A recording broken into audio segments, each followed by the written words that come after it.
महादेव। कीर्तन, कीर्तन बड़ा ही सहज। आप लाखों उपहार लेके ईश्वर के लिए रहें, शिव के लिए रहें, परंतु आप कभी भी उपहार से या फिर समृद्धि से उनको नहीं पा सकते।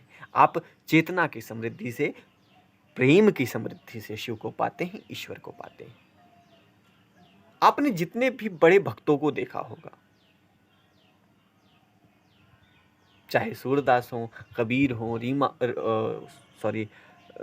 मीरा हो, या कोई भी हो, किसी का भी उपासक रहा हो, वो सारी चीजें छोड़कर कीर्तन किया करते थे। राम का कीर्तन, शिव स्वयं ही राम का कीर्तन करते थे। कीर्तन में इतनी बड़ी महत्ता होती है कि आपको उस प्रारब्ध कब तक ले जाएगा जहां आपने सोचा नहीं होगा। कीर्तन हमें देवलोक की सैर कराता है। यदि आप तीर्थाटन करें, आप तीर्थ पर जाएं और अपने घर पर सच्चे भाव से कीर्तन करें, तो आपको कीर्तन करने का लाभ, आपको तीर्थ करने से जितना लाभ मिलता है उतना लाभ आपको कीर्तन करने से मिलेगा।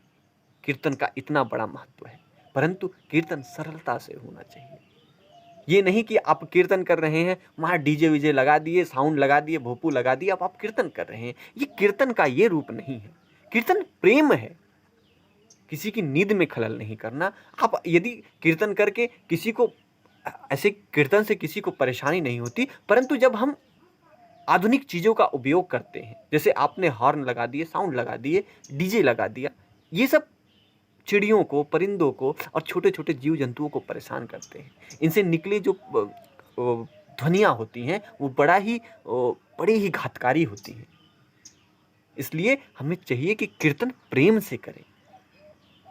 जैसे जैसे नंद गांव में ग्वाल करते थे, जैसे नंद बाबा करते थे, जैसे गोपियां करती थी, जैसे ग्वाल करते थे, जैसे गायें करती थी। कृष्ण स्वयं ही बंसी बजाते थे, वो भी एक कीर्तन ही है। ऐसा कीर्तन जो प्रकृति के साथ चले, प्रकृति के अनुकूल चले, ना कि प्रकृति के प्रतिकूल हो जाए। जब हम कोई भी काम प्रकृति के अनुकूल करते हैं तो प्रकृति हमारा साथ देती है। जब हम कोई भी काम प्रकृति के प्रतिकूल करते हैं तो प्रकृति हमारा साथ छोड़ देती है।